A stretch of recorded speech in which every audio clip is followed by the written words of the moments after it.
नमस्कार साथियों, आज की हमारी क्लास का विषय है राष्ट्रीय आंदोलन। और राष्ट्रीय आंदोलन के अंतर्गत हमारे सिलेबस में है 1919 से 1947 तक, अर्थात गांधी युग। वैसे राष्ट्रीय आंदोलन को हम 3 भागों में विभाजित करते हैं। राष्ट्रीय आंदोलन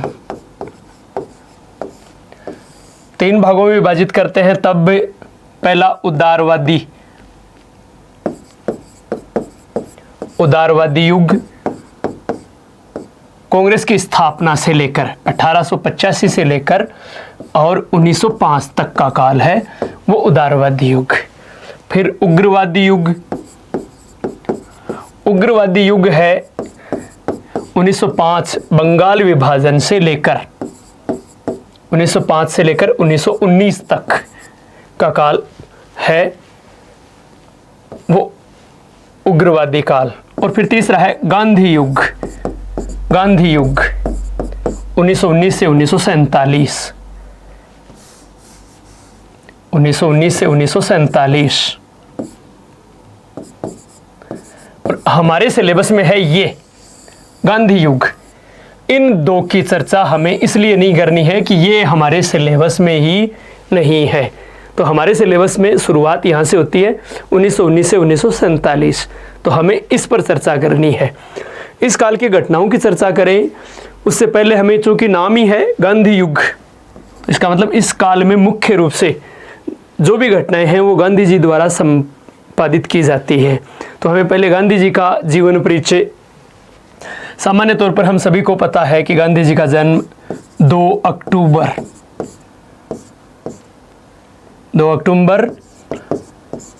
1869 को पोरबंदर गुजरात में है, तो पोरबंदर गुजरात में हुआ था। इनके पिता करमचंद गांधी जो कि राजकोट के दीवान थे।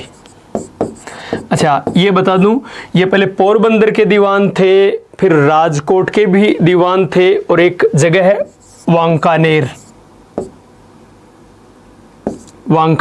वहाँ के भी। इसलिए कई बार कई गाइडों में वांकानेर को बीकानेर दे दिया जाता है, वो गलत है। बीकानेर के दीवान कभी नहीं रहे थे, ये दीवान रहे थे पोरबंदर के, राजकोट के और वांकानेर के। जो करमचंद गांधी हैं, गांधी जी के पिता, वो बीकानेर के दीवान नहीं थे, वो थे वांकानेर, अलग रियासत थी ये, तो वांकानेर के दीवान थे। ठीक है, तो मोहनदास करमचंद गांधी जो इनका पूरा नाम है, उसमें मोहनदास गांधी जी का नाम है और करमचंद उनके पिताजी का नाम है। ठीक है, माता का नाम पुतलीबाई, और इनका विवाह हुआ था 1883 में गांधी जी का कस्तूरबा गांधी से, तो कस्तूरबा से विवाह है 1883 में। ठीक है, 1889 से लेकर, या 1888 से, सॉरी 89 बोल दिया मैंने, 1888 से लेकर 1891 तक वकालत की शिक्षा के लिए इंग्लैंड गए थे। तो इंग्लैंड जाने से पहले इनका विवाह भी हो चुका था और इनकी एक संतान भी थी पहले। वैसे 4 पुत्र थे, हरिलाल, मणिलाल, रामदास और देवदास। ये 4 पुत्र थे इनके, हरि, मणि, राम और देव। हरिलाल, मणिलाल, रामदास, देवदास, ये इनके पुत्र थे। 5वां पुत्र किनको मानते थे? जमनालाल बजाज को इनका 5वां पुत्र कहा जाता था। तो ये 4 पुत्र इनके थे, हरिलाल, मणिलाल, रामदास और देवदास। ठीक है, तो इंग्लैंड वकालत की शिक्षा ग्रहण करने से पहले, जाने से पहले इनका विवाह हो चुका था और एक संतान भी हो चुकी थी। 1888 से 91 तक शिक्षा ग्रहण की। 91 में शिक्षा ग्रहण करके वापस आए यहाँ पर, लेकिन भारत में इनकी वकालत कोई विशेष रूप से ज़्यादा गांधी जी वकालत में छाप नहीं छोड़ पाए। लेकिन उसी दौरान उन्हें एक अवसर मिल गया, एक फारसी कंपनी थी अब्दुल्ला एंड अब्दुल्ला, और उनकी पैरवी के लिए इन्हें अफ्रीका जाना पड़ा। तो परिणामतः ये 1893 में 1893 में अफ्रीका गए और 1893 से 1914 तक का काल है वो अफ्रीका का काल है, अफ्रीका प्रवास का काल है। 1893 से 1914 तक याद भी रह जाएगा हमें। 1893 इसलिए आपको याद हो तो मैंने पहले ही बताया था आपको कि स्वामी विवेकानंद शिकागो सम्मेलन में कब गए हैं? 1893 में। एनी बेसेंट भारत कब आई? 1893 में। और गांधी जी अफ्रीका कब गए? 1893 में। तो ये दो व्यक्ति तो जाते हैं और एनी बेसेंट भारत में आती है 1893 में, तो याद करने में सुगमता रहेगी। तो 1893 में ये अफ्रीका गए थे, 93 में अफ्रीका। और वहां इनके जीवन में एक घटना, मोरित्सबर्ग घटना,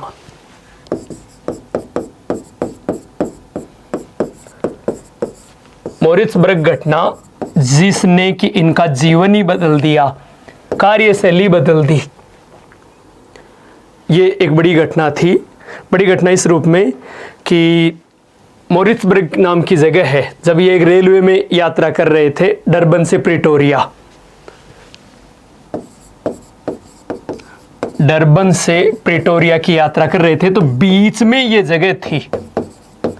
डरबन से प्रिटोरिया की यात्रा के दौरान मोरित्सबर्ग नामक जगह पर जब एक अंग्रेज उस डिब्बे में, क्योंकि ये प्रथम श्रेणी की टिकट लेके प्रथम श्रेणी के डिब्बे में यात्रा कर रहे थे, और उस दौरान वहाँ अफ्रीका में ये नियम था कि अगर कोई अंग्रेज किसी डिब्बे में है, प्रथम श्रेणी के डिब्बे में, तो वहाँ पर कोई काला भारतीय या अफ्रीकी लोग वो यात्रा नहीं कर सकते थे, चाहे उनके पास टिकट ही क्यों ना हो।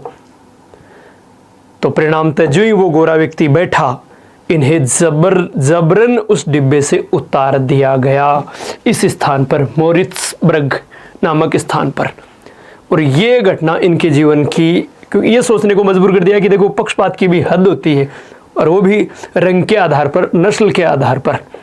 तो परिणामतः उन्होंने ये निश्चय कर लिया कि मुझे इस भेद के खिलाफ हर हालत में आवाज़ उठानी चाहिए, और उन्होंने फिर इसके खिलाफ आंदोलन चलाया तो दक्षिण अफ्रीका में।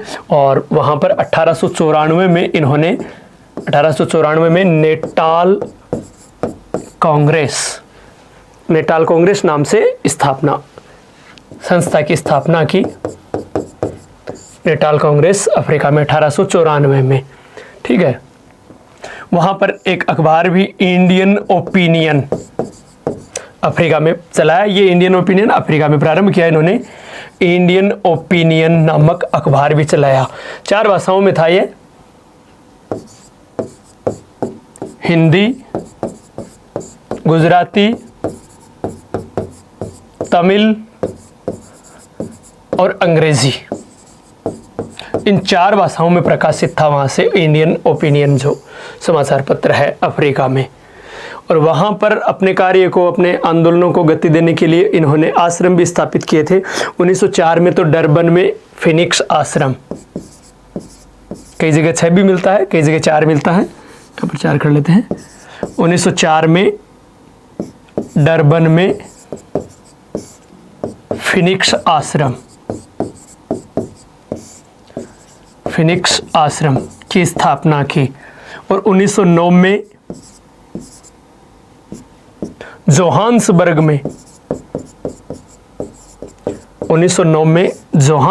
में टॉल्स्टॉय आश्रम, टॉल्स्टॉय रूसी लेखक था तो उनके नाम पर, क्योंकि उनसे प्रभावित थे ये, तो टॉल्स्टॉय आश्रम। अच्छा, इस टॉल्स्टॉय आश्रम की स्थापना इन्होंने एक जर्मन व्यक्ति के सहयोग से, कालेनबाख नाम का जर्मन व्यक्ति था, उसके सहयोग से, तो कालेनबाख के सहयोग से इस टॉल्स्टॉय आश्रम की इन्होंने स्थापना की थी।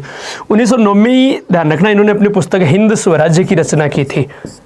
हिंद स्वराज्य की रचना 9 में, और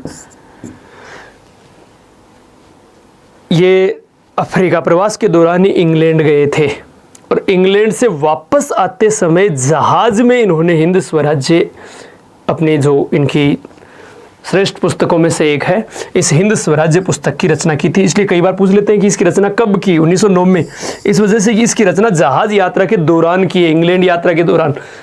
अफ्रीका, इंग्लैंड से वापस अफ्रीका आते समय, क्योंकि उस समय एंड्रॉयड मोबाइल नहीं थे, फेसबुक व्हाट्सअप थे नहीं, तो बैठे बैठे टाइम पास कैसे करें, तो जहाज़ में इन्होंने अपनी किताब लिखी है, ये हिंद स्वराज 1909 में। ठीक है। अच्छा, बीच में थोड़ा सा ये बता दूं आपको, बीच में 1896 में एक बार भारत भी आए थे ये, और 1901 में भी 2 बार, 1896 में भी, यानी 1893 में जब अफ्रीका गए तो बीच में 2 बार भारत भी आए हैं, एक तो 1896 में और 1901 में ये भारत आए थे।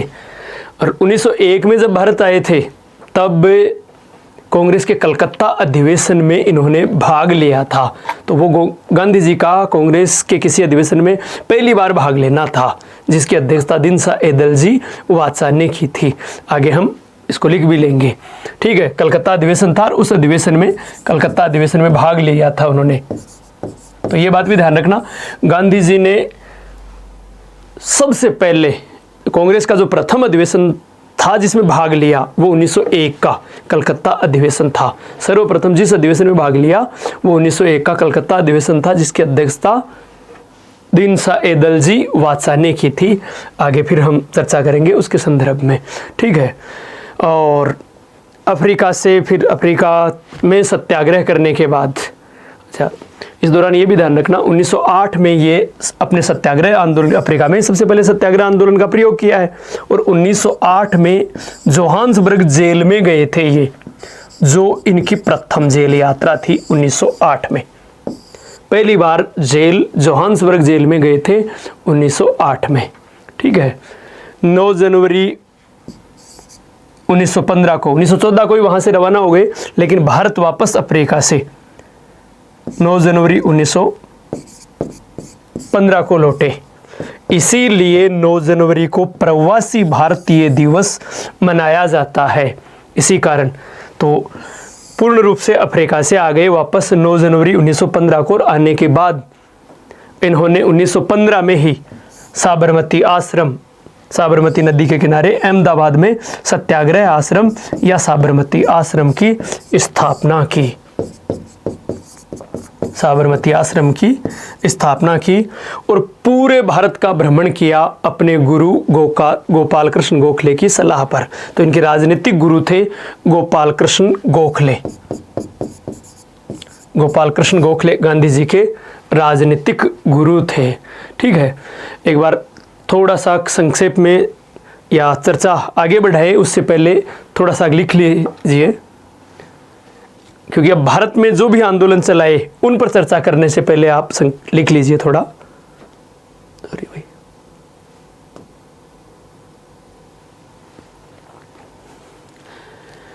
पहले हेडिंग डाल लीजिए राष्ट्रीय आंदोलन, और राष्ट्रीय आंदोलन में सीधा ही आप गांधी युग, क्योंकि ये 2 अपने सिलेबस में नहीं है, उदारवादी युग और उग्रवादी युग, तो आप राष्ट्रीय आंदोलन और उसमें सीधा हेडिंग डाल लीजिए गांधी युग 1919 से 1947। आपके सिलेबस में यही है 1919 से 1947। तो पहले गांधी जी का सामान्य परिचय लिख लीजिए। सामान्य परिचय लिखिए। गांधी जी का जन्म, गांधी जी का जन्म 2 अक्टूबर 1869 को, गांधी जी का जन्म 2 अक्टूबर 1869 को पोरबंदर गुजरात में हुआ था। पोरबंदर गुजरात में हुआ था।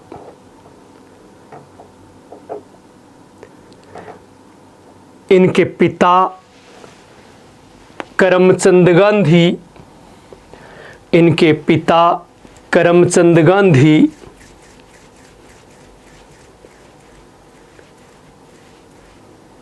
उस समय राजकोट के दीवान थे। राजकोट के दीवान थे। ये बात भी लिख लो। करमचंद गांधी पोरबंदर, राजकोट और वांकानेर, पोरबंदर, राजकोट और वांकानेर, वांकानेर इन तीनों रियासतों के, इन तीनों रियासतों के दीवान रहे थे, तीनों रियासतों के दीवान रहे थे। आगे लिखो, 1883 में गांधी जी का विवाह है। 1883 में गांधी जी का विवाह है कस्तूरबा से हुआ था।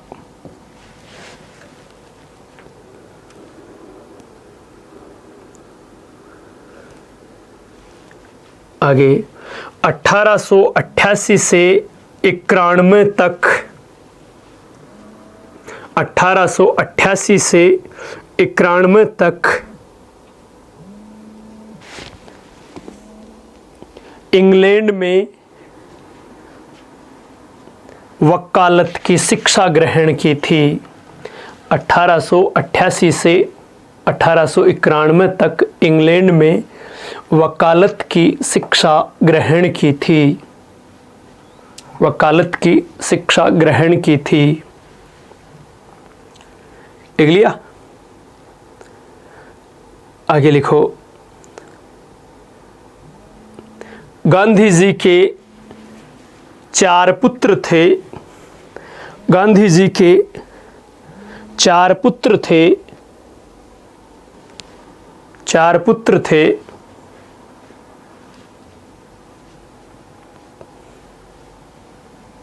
नाम लिख लो, हरिलाल, मणिलाल, रामदास और देवदास। हरिलाल, मणिलाल, रामदास और देवदास। आगे ये भी लिख लो, गांधी जी जमनालाल बजाज को, गांधी जी जमनालाल बजाज को अपना 5वां पुत्र मानते थे। जमनालाल बजाज को अपना 5वां पुत्र मानते थे। आगे लिखो,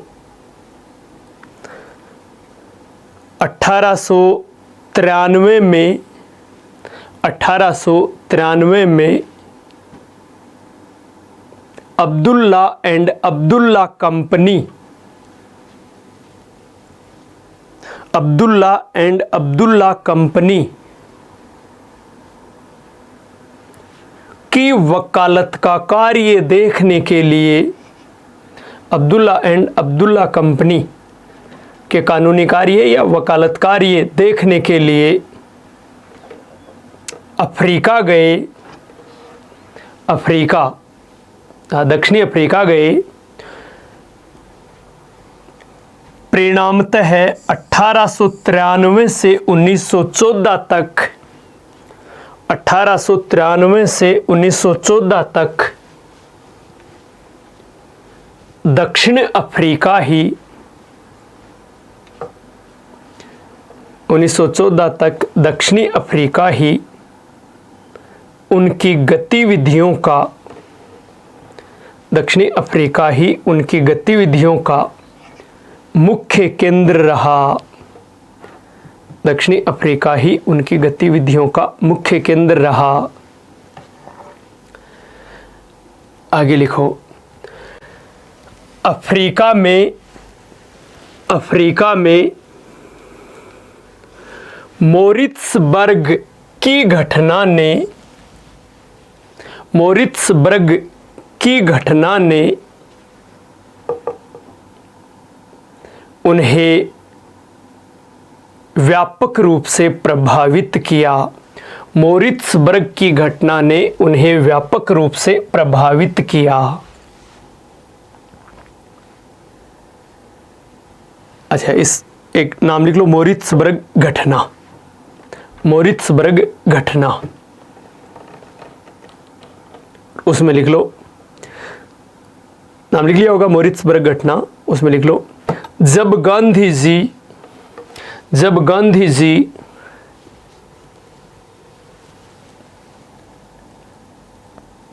डरबन से प्रिटोरिया के लिए, डरबन से प्रिटोरिया के लिए रेल यात्रा कर रहे थे, रेल यात्रा कर रहे थे, तब उन्हें मोरित्सबर्ग नामक स्थान पर, तब उन्हें मोरित्सबर्ग नामक स्थान पर प्रथम श्रेणी का टिकट होते हुए भी, प्रथम श्रेणी का टिकट होते हुए भी रंग भेद और नस्ल भेद के आधार पर, रंग भेद और नस्ल भेद के आधार पर रेल के डिब्बे से निकाल दिया गया, रेल के डिब्बे से निकाल दिया गया। आगे लिखो अगली बात। गांधी जी ने 1894 में, गांधी जी ने 1894 में अफ्रीका में नेटाल कांग्रेस की स्थापना की, नेटाल कांग्रेस की स्थापना की तथा अफ्रीका में ही इंडियन ओपिनियन नामक समाचार पत्र का प्रकाशन किया। दक्षिणी अफ्रीका में ही इंडियन ओपिनियन नामक समाचार पत्र का प्रकाशन किया।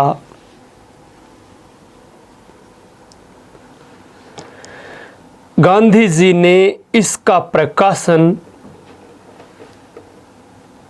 गांधी जी ने इसका प्रकाशन चार भाषाओं हिंदी, गुजराती, तमिल, चार भाषाओं हिंदी, गुजराती, तमिल और अंग्रेजी भाषा में प्रकाशित किया था, अंग्रेजी में प्रकाशित किया था। लिख लिया?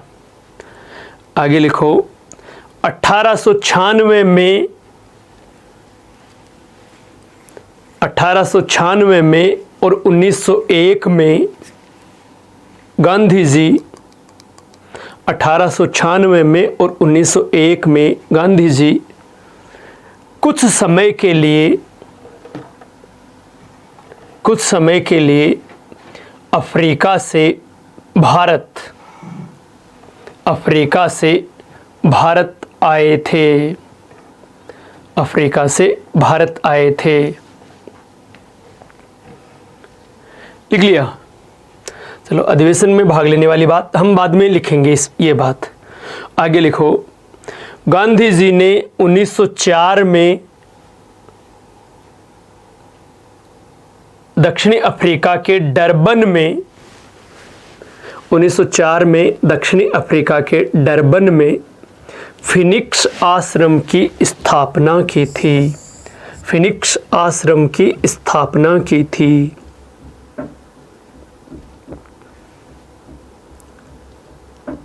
लिख लिया? तथा 1909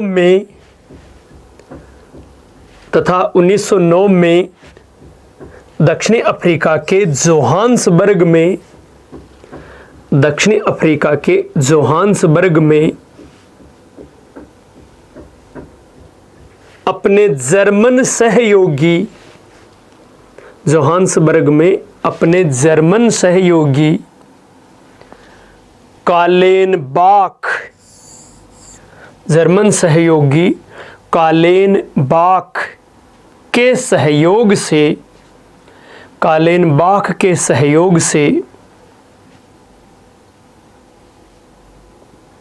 टोल्स्टॉय आश्रम की स्थापना की थी। टॉल्स्टॉय आश्रम की स्थापना की थी। लिख लिया? आगे लिखो। गांधी जी 1908 में, गांधी जी 1908 में अपने सत्याग्रह आंदोलन के दौरान, 1908 में सत्याग्रह आंदोलन के दौरान जोहान्सबर्ग जेल गए थे। जोहान्सबर्ग जेल गए थे, जो उनकी प्रथम जेल यात्रा थी, जो उनकी प्रथम जेल यात्रा थी। आगे लिखो, अगली बात लिखो। 1909 में गांधी जी अफ्रीका से, 1909 में गांधी जी अफ्रीका से ही इंग्लैंड गए थे। इंग्लैंड गए थे। इंग्लैंड से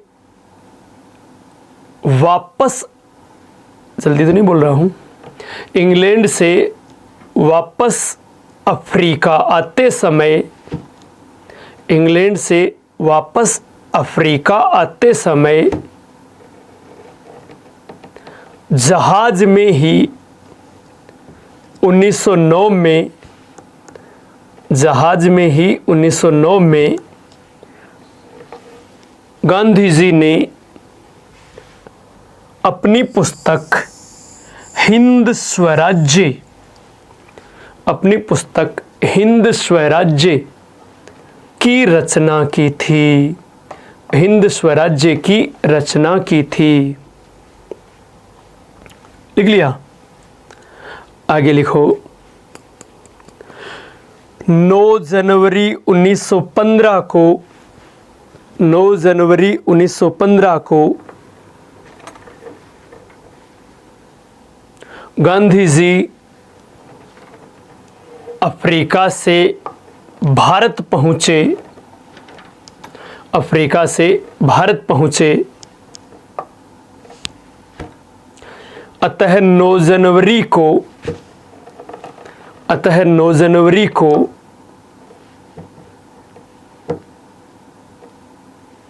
प्रवासी भारतीय दिवस, प्रवासी भारतीय दिवस मनाया जाता है। तो प्रतिवर्ष 9 जनवरी को प्रवासी भारतीय दिवस इस उपलक्ष्य में मनाया जाता है, गांधी जी की जो अफ्रीका से भारत पहुंचने के उपलक्ष्य में। तो इस उपलक्ष्य में 9 जनवरी को प्रवासी भारतीय दिवस मनाया जाता है। आगे लिखो। 1915 में ही गांधी जी ने अपने राजनीतिक गुरु, अपने राजनीतिक गुरु गोपाल कृष्ण गोखले, अपने राजनीतिक गुरु गोपाल कृष्ण गोखले की सलाह पर, गोपाल कृष्ण गोखले की सलाह पर भारत का भ्रमण किया था। भारत का भ्रमण किया था। 1915 में अहमदाबाद में, 1915 में अहमदाबाद में साबरमती नदी के किनारे, साबरमती नदी के किनारे सत्याग्रह आश्रम, कोष्टक में साबरमती आश्रम, सत्याग्रह आश्रम या साबरमती आश्रम की स्थापना की थी। साबरमती आश्रम की स्थापना की थी। लिख लिया? आगे लिखो। 1916 के लखनऊ अधिवेशन में, 1916 के लखनऊ अधिवेशन में गांधी जी ने एक दर्शक के रूप में भाग लिया था। 1916 के लखनऊ अधिवेशन में गांधी जी ने एक दर्शक के रूप में भाग लिया था। इस लखनऊ अधिवेशन की अध्यक्षता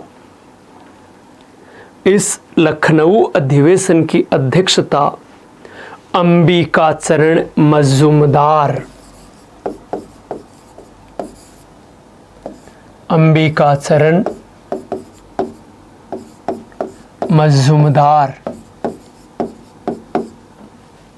ने की थी। लखनऊ अधिवेशन की अध्यक्षता अंबिकाचरण मजूमदार ने की थी। लिख लिया। अब नोट लगा कर लिखो।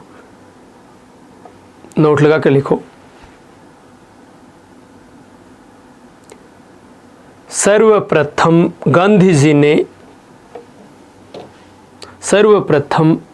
जी ने 1901 में कांग्रेस के कलकत्ता अधिवेशन में भाग लिया था। कांग्रेस के कलकत्ता अधिवेशन में भाग लिया था, जिसकी अध्यक्षता दीन शाह एदलजी वाचा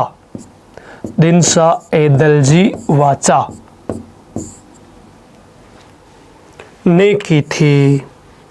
जिसकी अध्यक्षता दीन शाह एदलजी वाचा ने की थी। लिख लिया। अब भारत में आने के बाद गांधी जी के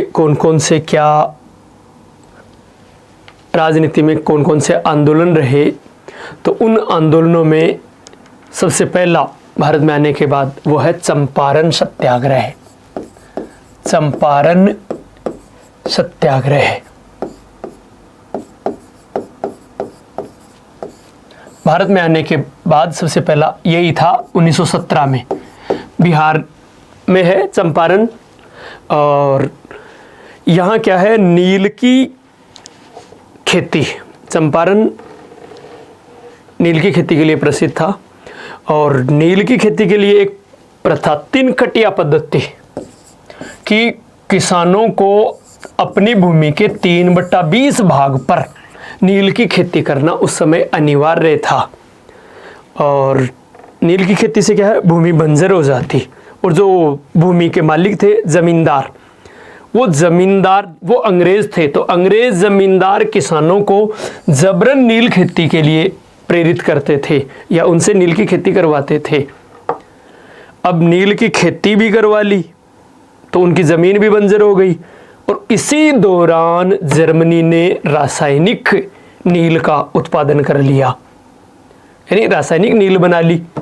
तो इस नील की अब कोई काम की नहीं रही है नील, तो परिणामतः है अब अंग्रेज़ों ने इसको खरीदना भी बंद कर दिया।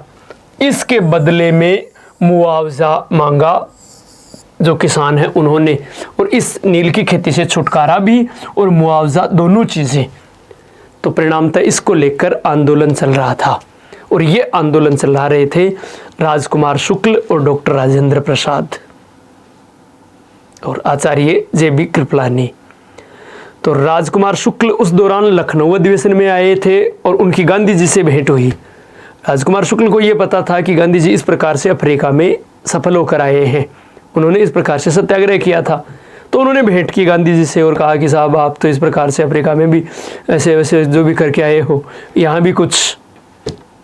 तो गांधी जी उनके साथ चल लिए, और इस मामले में गांधी जी ने वहाँ के पहले अंग्रेज ज़मींदारों को भी समझाया, सरकार को भी समझाया, और अंततः इस आंदोलन में उनको सफलता मिली। अच्छा, यद्यपि ये गांधी जी का बहुत अच्छा कार्य था, लेकिन अच्छे कार्य में भी अड़ंगा लगाने वाले अपने भारत में कम नहीं हैं। इस आंदोलन का भी, चंपारण सत्याग्रह का भी NG रंगा नाम के नेता ने विरोध किया था। तो एन.जी.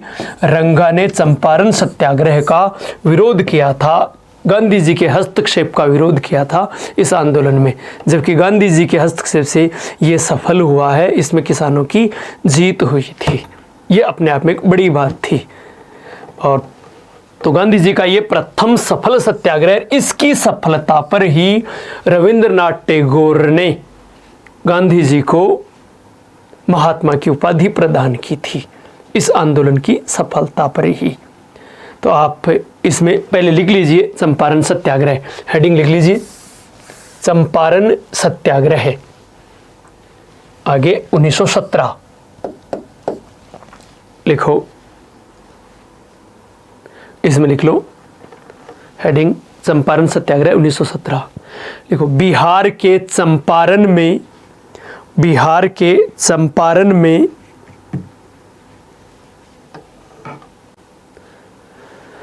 राजकुमार शुक्ल के आग्रह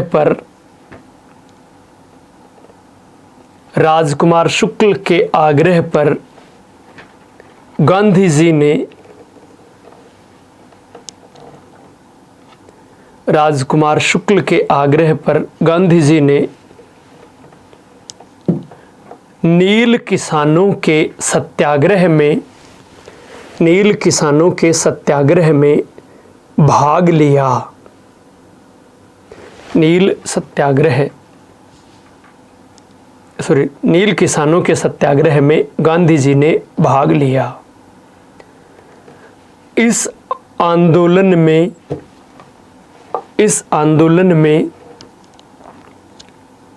गांधी जी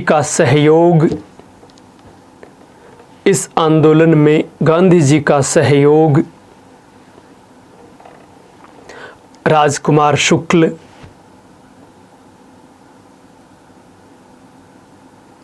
डॉक्टर राजेंद्र प्रसाद,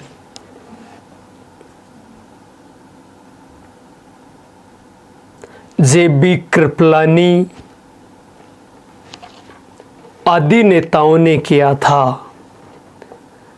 राजकुमार शुक्ल, राजेंद्र प्रसाद, जे.बी. कृपलानी आदि नेताओं ने किया था तथा एन.जी. रंगा ने इस सत्याग्रह में या चंपारण सत्याग्रह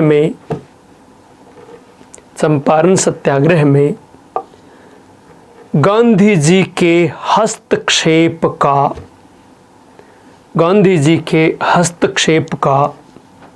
विरोध किया था। गांधी जी के हस्तक्षेप का विरोध किया था।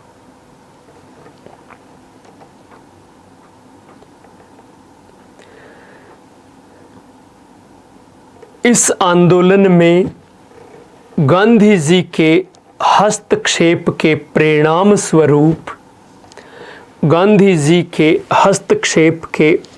स्वरूप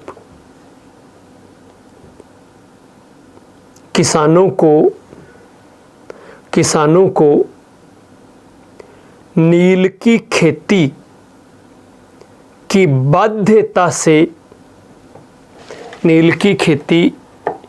बाध्यता से छुटकारा मिला और उन्हें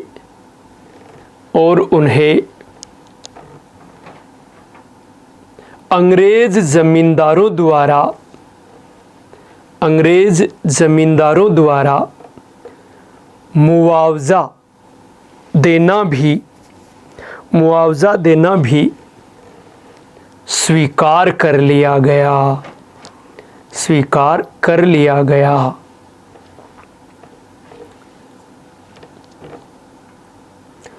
गांधी जी का भारत में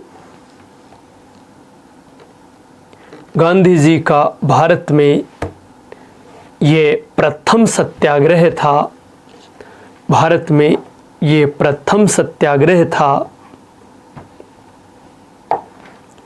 इस सत्याग्रह की सफलता पर रविंद्रनाथ टैगोर ने गांधी जी को रविंद्रनाथ टैगोर ने गांधी जी को महात्मा की उपाधि प्रदान की थी। गांधी जी को महात्मा की उपाधि प्रदान की थी। तो गांधी जी को महात्मा की उपाधि किन्होंने दी है? रविंद्रनाथ टैगोर ने।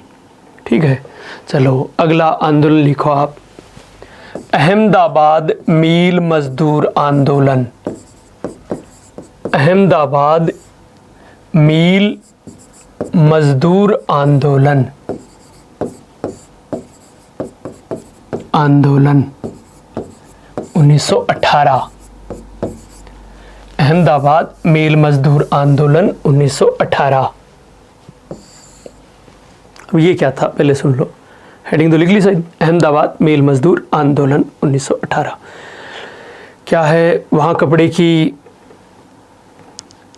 मिलों के जो मजदूर हैं, मिलों में काम करने वाले, उन्होंने प्लेग बोनस को लेकर, प्लेग बोनस दिया जाता था और अब मिल मालिकों ने प्लेग बोनस देना बंद कर दिया। तो इस मांग को लेकर उन्होंने आंदोलन कर दिया कि हमें 25% जो प्लेग बोनस दिया जा रहा है वो दिया जाना चाहिए। इस बात को लेकर उन्होंने आंदोलन कर दिया, लेकिन उनकी कोई सुनवाई नहीं हुई। तो परिणामतः जो मजदूरों के नेता हैं वो गांधी जी से मिले और गांधी जी को उन्होंने कहा कि साहब आप तो जहाँ जाते हो वहीं सफल होते हो, तो थोड़ा हमारी तरफ भी हाथ बढ़ाइए। तो गांधी जी ने उस मील मजदूर आंदोलन में भाग लिया और न केवल भाग लिया बल्कि 15 मार्च 1918 को उन्होंने भूख हड़ताल की। सभी मजदूरों को से भी कहा और गांधी जी ने भी मजदूरों के पक्ष में भूख हड़ताल की, जो भारत में गांधी जी की प्रथम भूख हड़ताल थी 15 मार्च 1918 को। इस आंदोलन में एक मिल मालिक था अंबालाल साराभाई और उनकी बहन अनुसुईया बहन ने गांधी जी को समर्थन और सहयोग दिया, पूर्ण सहयोग दिया और उनके सहयोग से ही अंत में गांधी जी को सफलता मिली। और न केवल सफलता मिली, मजदूर केवल 25% बोनस मांग रहे थे, जबकि गांधी जी ने कहा कि इनको 35% बोनस दिया जाना चाहिए और मिल मालिकों ने 35% प्लेग बोनस देना स्वीकार कर लिया। ये अपने आप में एक बड़ी बात थी।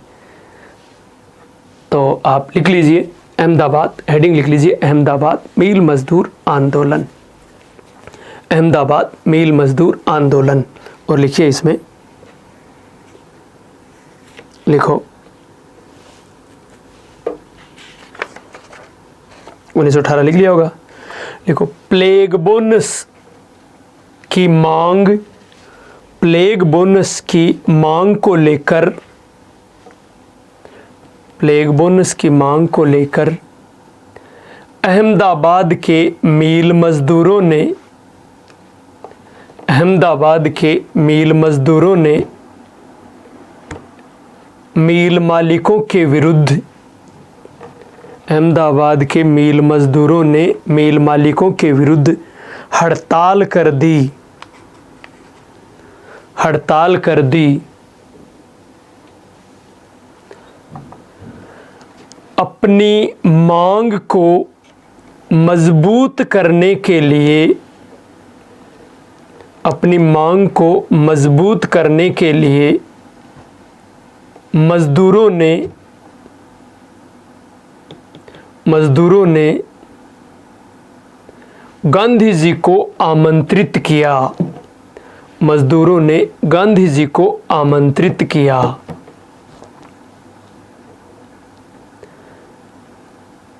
गांधी जी ने इस आंदोलन का नेतृत्व करते हुए, गांधी जी ने इस आंदोलन का नेतृत्व करते हुए 15 मार्च 1918 को, 15 मार्च 1918 को भूख हड़ताल रखी, भूख हड़ताल रखी।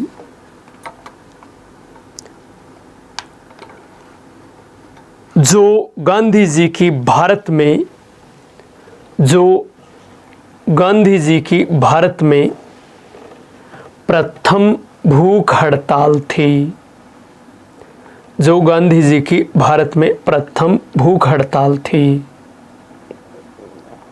लिख लिया। इस आंदोलन के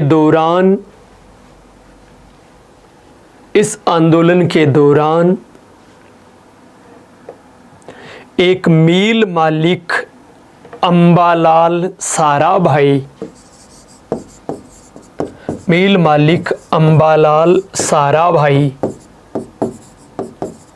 की बहन, अंबालाल साराभाई की बहन अनुसुईया बेन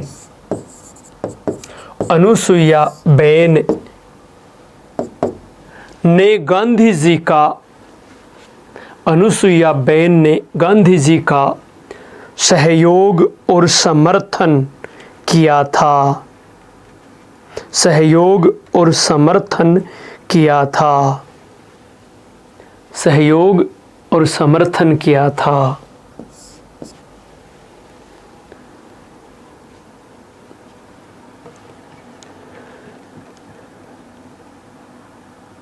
इस आंदोलन में गांधी जी के हस्तक्षेप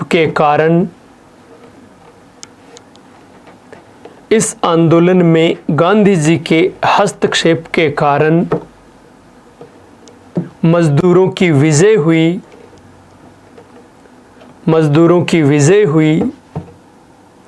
और मिल मालिकों ने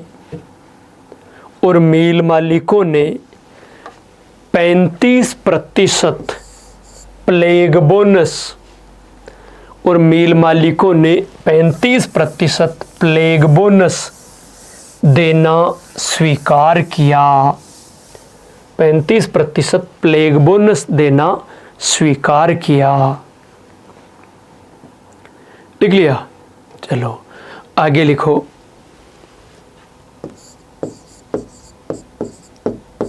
खेड़ा सत्याग्रह 1918। ये क्या है? गुजरात में है खेड़ा, और अकाल के बावजूद किसानों से लगान की वसूली की जा रही थी जबरन। तो इसके विरोध में सरदार वल्लभ भाई पटेल, इंदुलाल याग्निक आदि ने आंदोलन चला रखा था। और जब उनकी कहीं सुनवाई नहीं हो रही थी, तब इन्होंने गांधी जी को आमंत्रित किया, और गांधी जी इस आंदोलन में भी आने के बाद सफल रहे, और सरकार ने ये आदेश जारी कर दिया कि केवल सक्षम किसानों से ही लगान लिया जाए, बाकी जो अकाल प्रभावित किसान हैं उनसे लगान नहीं लिया जाए। तो इस आंदोलन में भी गांधी जी सफल रहे थे, यहाँ पर भी। तो आप लिख लीजिए, इसमें लिखिए सरदार वल्लभ भाई पटेल और इंदुलाल याग्निक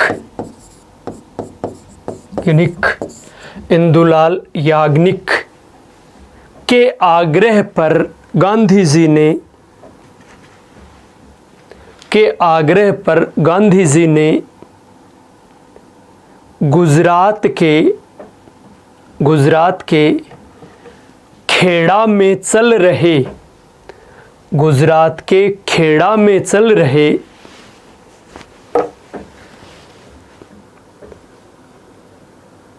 किसान आंदोलन में भाग लिया। गुजरात के खेड़ा में चल रहे किसान आंदोलन में भाग लिया। यहाँ अकाल के बावजूद भी किसानों से जबरन लगान वसूल किया जा रहा था। अकाल के बावजूद भी किसानों से जबरन लगान वसूल किया जा रहा था। गांधी जी के हस्तक्षेप के कारण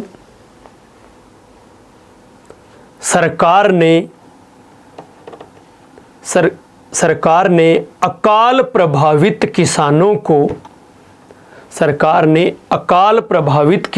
को राहत देना स्वीकार कर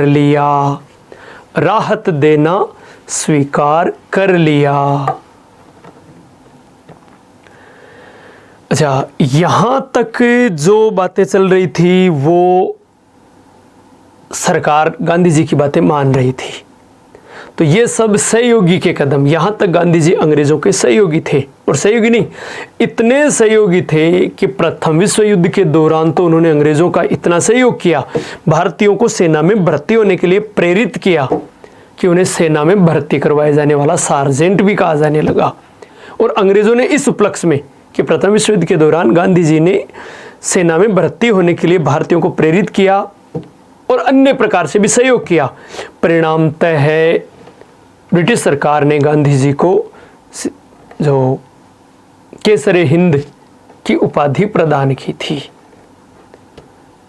लेकिन अब कुछ घटनाएं ऐसी घटी, इसके बाद 1919 में कुछ घटनाएं ऐसी घटी कि गांधी जी सहयोगी से असहयोगी हो गए। अब तक अंग्रेजों के सहयोगी थे, अब गांधी जी असहयोगी हो गए। और असहयोगी के रूप में क्या क्या घटनाएं हुई उनके संदर्भ में हम चर्चा करेंगे अगली क्लास में। तो जय हिंद, जय भारत।